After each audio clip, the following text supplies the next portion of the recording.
Welcome to Pratap classes. दोस्तों, Pratap classes के YouTube channel पर आपका स्वागत है। आज है 7 नवंबर 2023 और 7 नवंबर 2023 के जितने भी इंडिया और वर्ल्ड के जो करंट अफेयर्स के क्वेश्चन बनते हैं, आज उनका हम डिस्कशन करेंगे।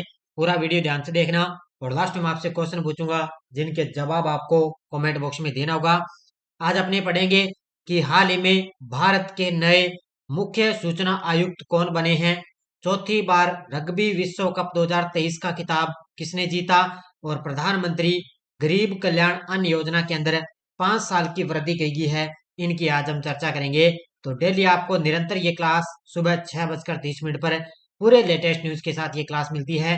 तो सारे विद्यार्थी एक बार वीडियो को लाइक शेयर करेंगे और जो भी विद्यार्थी हमारे इस चैनल पर नहीं है तो जरूर आप चैनल को सब्सक्राइब करें और इसके पास लगे बेल आइकन का घंटा दबाएं ताकि हम जैसे वीडियो अपलोड करें उसका नोटिफिकेशन आप तक पहुंच जाएगा। तो सभी साथियों को गुड मॉर्निंग। स्टार्ट करें। सबसे पहले हम कल के क्वेश्चनों को रिवाइज कर लेते हैं। हाल ही में किस राज्य में दुनिया का पहला प्राकृतिक खेती विश्वविद्यालय स्थापित होगा? तो ये होगा गुजरात के अंदर। 5 वर्ष के कार्यकाल के लिए श्री सोमनाथ ट्रस्ट के अध्यक्ष के रूप में किसे चुना गया? तो हमारे देश के प्रधानमंत्री मोदी जी को। रक्षा मंत्री राजनाथ सिंह ने किस शहर में इंडिया मैन्युफैक्चरिंग शो का उद्घाटन किया? तो ये किया है बेंगलुरु में। वित्त मंत्री ने किस देश में भारतीय स्टेट बैंक की शाखा का उद्घाटन किया? तो ये किया है श्रीलंका के अंदर। अश्विनी कुमार चौबे ने किस शहर में भारत की G20 अध्यक्षता के दौरान G20 मानक संवाद का आरंभ 2023 का उद्घाटन किया? तो ये किया है नई दिल्ली में। सर्बानंद सोनोवाल ने किस शहर में भारत के पहले अंतर्राष्ट्रीय क्रूज लाइनर कोस्टा सेरेना की घरेलू जल यात्रा का शुभारंभ किया? तो ये किया है मुंबई के अंदर।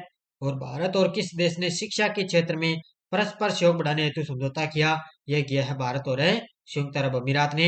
ये थे कल के क्वेश्चनों का रिवाइज हमने कर लिया। तो सारे विद्यार्थी एक बार वीडियो को लाइक और शेयर करेंगे क्योंकि कल मैंने देखा था जो सुबह मेरी जो आपको डेली आपको ये क्लास मिलती है, कल मैंने देखा था बहुत सारे विद्यार्थी जो लाइव भी बने होते हैं और बाद में भी क्लास देखते हैं लेकिन वीडियो को लाइक नहीं करते। इतनी आप कंजूसी मत करो। आप आते ही वीडियो को सबसे पहले वीडियो को लाइक किया करो, उसके बाद में अपने दोस्तों के साथ शेयर किया करो ताकि आपको जो भी अपना जो भाई बंधु है उसको भी इस करंट का जो है क्लास का फायदा मिल सके। तो स्टार्ट करें आज की क्लास। देखिए, और इसी के साथ साथ आपको पता है जनरल साइंस की ऑनलाइन टेस्ट सीरीज आपको लगातार दी जा रही है। इसके अंदर 2 टेस्ट आ गए और इसके अंदर भी 2 टेस्ट डाल दिए और जीव विज्ञान के अंदर भी 2 टेस्ट डाल दिए। इसके अलावा आरपीएससी और असम द्वारा ओल्ड क्वेश्चनों की टेस्ट सीरीज, इसके अलावा राजस्थान पुलिस कांस्टेबल की ऑनलाइन टेस्ट सीरीज आपको लगातार दी जा रही है और दिल्ली पुलिस कांस्टेबल की ऑनलाइन टेस्ट सीरीज आपको लगातार दी जा चुकी है। इसके अंदर आपको पता है अभी 14 नवंबर से इसके एग्जाम है। इसके जो एग्जाम सेंटर भी आ चुके हैं, कईयों कईयों के बीकानेर भाई हैं, कईयों के बठिंडा भी आए हैं, देखे होंगे आपने एग्जाम सेंटर। और इसके अलावा जूनियर अकाउंटेंट पूरे साल की इंडिया वर्ल्ड की करंट अफेयर्स और इसके अलावा एसएससी जीडी की आपके लिए टेस्ट सीरीज चल रही है। तो स्टार्ट करें आज की क्लास। पहला क्वेश्चन आपके सामने और ये जो क्वेश्चन है आपके लिए लगा लो स्टार, क्योंकि जो विद्यार्थी दिल्ली पुलिस कांस्टेबल की तैयारी कर रहा है वो बढ़िया तरीके से इस क्वेश्चन को पढ़ लेना। तो हाल ही में भारत के नए मुख्य सूचना आयुक्त कौन बने हैं? क्योंकि दिल्ली पुलिस का कांस्टेबल वालों का एग्जाम है ऑनलाइन, तो ऑनलाइन एग्जाम में कहीं से भी क्वेश्चन ताजा करंट का भी पूछा जाएगा क्योंकि ऑनलाइन एग्जाम में जैसे अपने कल एग्जाम है तो आज जो करंट का क्वेश्चन बना है वो भी कल एग्जाम के अंदर पूछा जा सकता है। इसलिए आपको जब तक आपका एग्जाम नहीं होगा तब तक आपको करंट पढ़ना ही पड़ेगा। तो भारत के नए मुख्य सूचना आयुक्त बन चुके हैं Hiralal Samariya. Option number D. ये तस्वीर के अंदर आप देख सकते हो, ये देखो हीरालाल सामरिया। और एक आपके लिए ये ध्यान रखना, ये हैं राजस्थान के भरतपुर जिले के। ये पॉइंट आपके लिए बहुत ही महत्वपूर्ण है। तो राजस्थान के ये भरतपुर जिले के निवासी हैं हीरालाल सामरिया और ये अब भारत के नए मुख्य सूचना आयुक्त बन चुके हैं और कल इन्होंने द्रौपदी राष्ट्रपति राष्ट्रपति द्रौपदी जी मुर्मू ने इनको शपथ दिलाई है। अब देखो पूरी डिटेल मुख्य तथ्य देखो। डीग जिले यानी कि भरतपुर जिले के डीग जिले के निवासी पहाड़ी गांव निवासी 1985 बैच के आईएएस अधिकारी हीरालाल सामरिया को देश का मुख्य सूचना आयुक्त यानी कि चीफ इन्विटेशन कॉम्बिनेशन नियुक्त किया गया और उन्हें देश के पहले दलित सीआईसी यानी कि मुख्य सूचना आयुक्त होने का गौरव भी मिला है। तो ये देश के पहले दलित सीआईसी यानी कि मुख्य सूचना आयुक्त बने हैं। राष्ट्रपति द्रौपदी मुर्मू ने राष्ट्रपति भवन में एक समारोह में 63 वर्षीय सामरिया को उनके पद की शपथ दिलाई है। तो ये पॉइंट आपको याद रखने हैं। IIS सामरिया का जन्म राजस्थान के भरतपुर जिले के एक सुदूर और छोटे से गांव पहाड़ी में इनका जन्म हुआ है।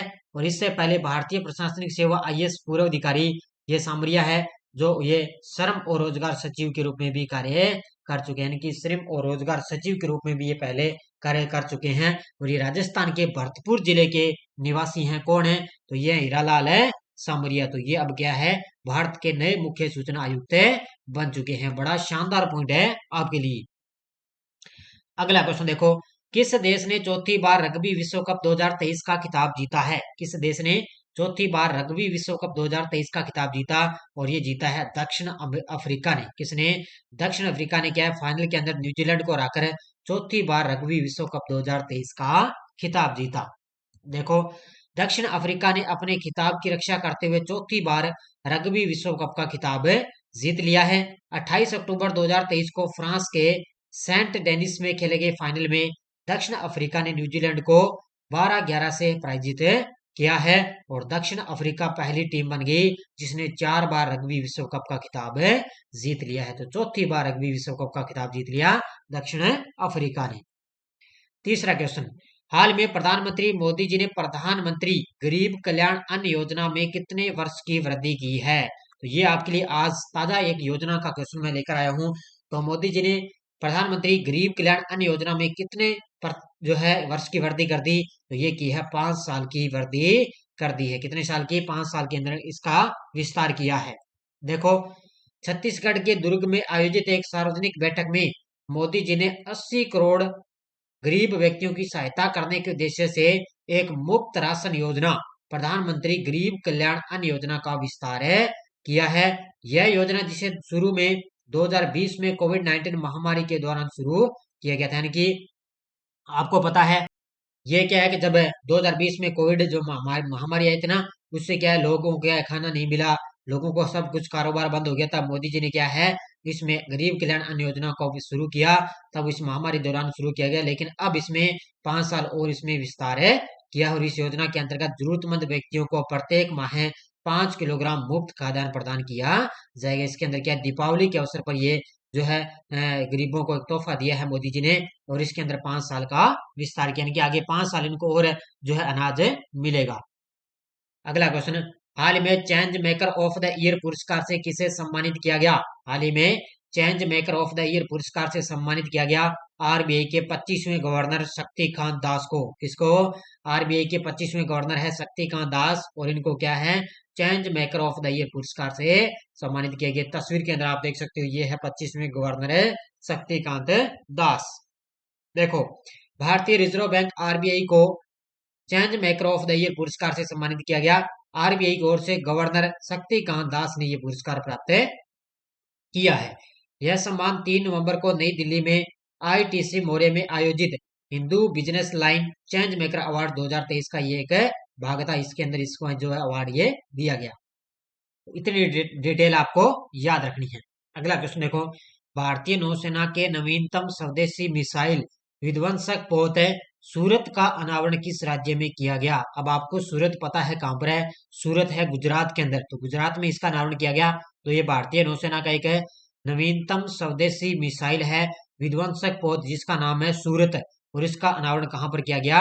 गुजरात के अंदर। ये तस्वीर के अंदर आप देख सकते हो, ये है सूरत पोत है इनका, और जो गुजरात के अंदर इसका अनावरण किया गया। भारतीय नौसेना के नवीनतम स्वदेशी मिसाइल विध्वंसक पोत सूरत का अनावरण गुजरात के मुख्यमंत्री भूपेंद्र पटेल द्वारा सूरत में किया गया। रक्षा मंत्री राजनाथ सिंह इसे 17 मार्च 2022 को मुंबई में लॉन्च किया, यानी कि जो सूरत ये पोत है ना, इसको क्या रक्षा मंत्री ने 17 मार्च 2022 को मुंबई में लॉन्च किया। निर्माणाधीन नवीनतम फ्रंटलाइन युद्धपोत परियोजनाओं में के तहत 4 अगली पीढ़ी के स्टील्थ गाइडेड मिसाइल विध्वंसक पोत का निर्माण किया गया, जिसमें ये चौथा और आखिरी पोत है। यानी कि 4 निर्माणाधीन थे इसके अंदर, और ये आखिरी जो है सूरत है, ये कि आखिरी इसमें चौथा और आखिरी एक पोत का निर्माण किया गया है। अगला क्वेश्चन देखो, किस संगठन ने अपने integral field ultraviolet spectroscope experiment यानी कि इनफ्यूज मिशन में एक साउंडिंग रॉकेट लॉन्च किया है? बड़ा ही शानदार पॉइंट है कि प्रौद्योगिकी रक्षा से संबंधित है। तो ये लॉन्च किया है किसने? नासा ने। किसने लॉन्च किया है? नासा ने किया है। Integral field ultraviolet spectroscope experiment in fuse mission में एक साउंडिंग रॉकेट लॉन्च किया है। देखो मुख्य तथ्य, नासा ने हाल ही में अपने integral field ultraviolet spectroscope experiment in fuse mission के हिस्से के रूप में एक साउंडिंग रॉकेट को लॉन्च किया। इस मिशन का लक्ष्य है कि पृथ्वी से 2600 प्रकाश वर्ष दूर स्थित 20,000 वर्ष पुराने सुपरनोवा अवशेष सिग्नस लूप का अध्ययन करना इसका मुख्य मिशन का लक्ष्य है। बस आपको इतनी डिटेल आप याद रखने हैं कि जो 20,000 वर्ष पुराना जो सुपरनोवा है ना अवशेष के, उसमें क्या सिग्नस लूप का अध्ययन करना है। अगला क्वेश्चन है, एडेलगिव हुरून इंडिया परोपकार सूची 2023 में कौन शीर्ष स्थान पर है?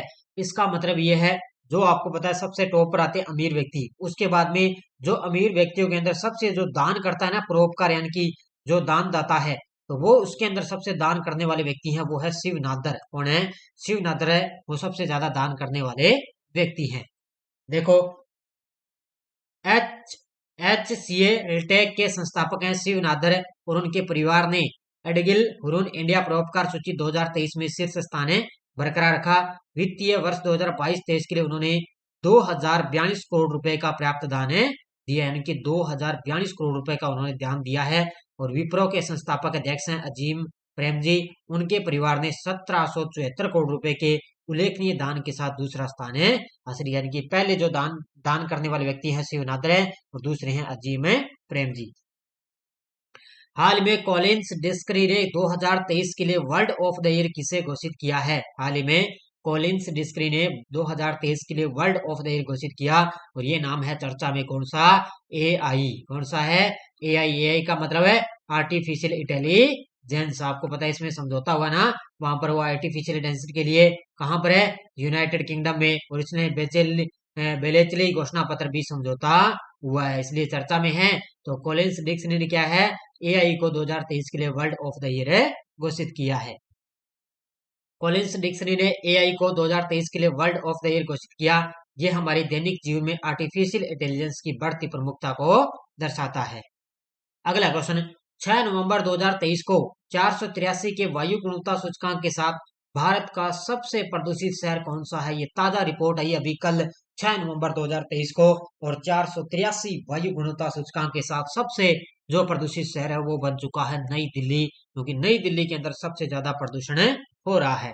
देखो भारत के 10 सबसे प्रदूषित शहरों की लिस्ट जारी हो चुकी है। इसमें 6 नवंबर 2023 तक भारत भर के कई शहरों में, विशेष रूप से दिल्ली NCR क्षेत्र में वायु प्रदूषण के खतरनाक स्तर का प्रभाव हो चुका है।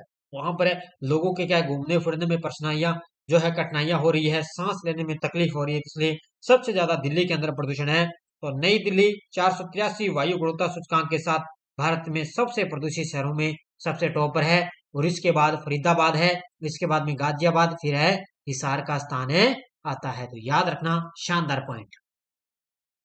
2023 मैकिन्से हेल्थ इंस्टीट्यूट के सर्वेक्षण में कार्यस्थल पर बर्नआउट के मामले में कौन सा देश अग्रणी है? तो 2023 से मैकिन्से हेल्थ इंस्टीट्यूट के सर्वेक्षण के अंदर कार्यस्थल पर बर्नआउट के मामले में कौन सा देश अग्रणी है? तो वो है अपना देश भारत। ये तस्वीर के अंदर आप देख सकते हो, ये देखो कार्यस्थल पर एक बर्नआउट के मामले में भारत है वो सबसे टॉप पर है। देखो 2023 में मैकिन्से हेल्थ इंस्टीट्यूट द्वारा किए गए एक हालिया सर्वेक्षण ने कार्यस्थलों में कर्मचारियों की स्वास्थ्य की स्थिति पर प्रकाश डाला, जिसमें भारत कार्यस्थल पर बर्नआउट में सबसे अग्रणी है।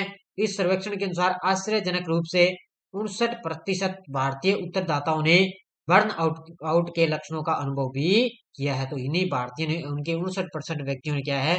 बर्न आउट के मामले में भारत को अग्रणी माना है।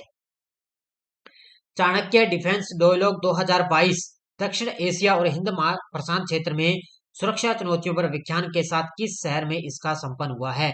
यानी कि चाणक्य डिफेंस डायलॉग 2023 का आयोजन हुआ है दक्षिण एशिया और हिंद प्रशांत क्षेत्र में सुरक्षा चुनौतियों पर व्याख्यान के साथ। ये नई दिल्ली के अंदर संपन्न हुआ है। कहां पर है? नई दिल्ली में। देखो भूमि युद्ध अध्ययन केंद्र CLW US के सहयोग से भारतीय सेना द्वारा संचालित है। ये 2 दिवसीय एक अभूतपूर्व कार्यक्रम है। Chanakya defence dialogue 2023। इसके अंदर दक्षिण एशिया और हिंद प्रशांत क्षेत्र में सुरक्षा चुनौतियों पर व्याख्यान के साथ 4 नवंबर को इसका आयोजन हुआ।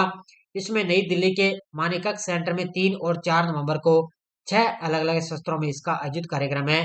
ये भारत और हिंद प्रशांत क्षेत्र की सेवा व्यापक सुरक्षा के लिए एक सहयोग विषय पर है केंद्रित था। तो ये आपके लिए ज्यादा महत्वपूर्ण नहीं है, लेकिन फिर भी आपको याद है रखना है।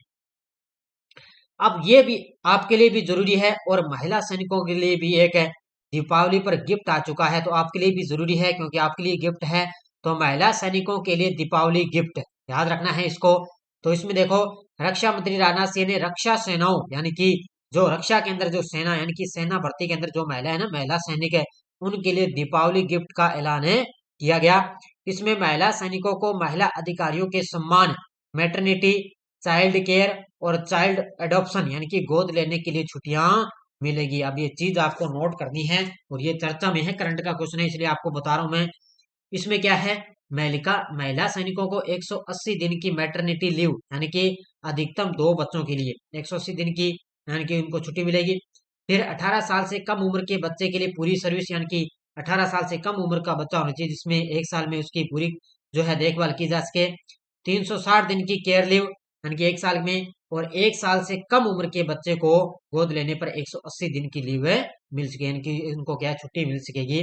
इसमें क्या है, जो महिला सैनिक है ना, पहले उनको छुट्टी नहीं मिलती थी इसमें जो बच्चों की देखभाल करने के लिए, तो उसमें अब क्या है, जो पहले वाले जो लोकल जो महिला अधिकारी उनको मिलती है, लेकिन जो महिला सैनिक है ना उनको नहीं मिलती। तो अब ये क्या है, राजनाथ सिंह ने ये दीपावली पर एक उनको गिफ्ट दे दिया कि अभी महिला सैनिकों को भी इस पर जो है छुट्टी दी जाएगी।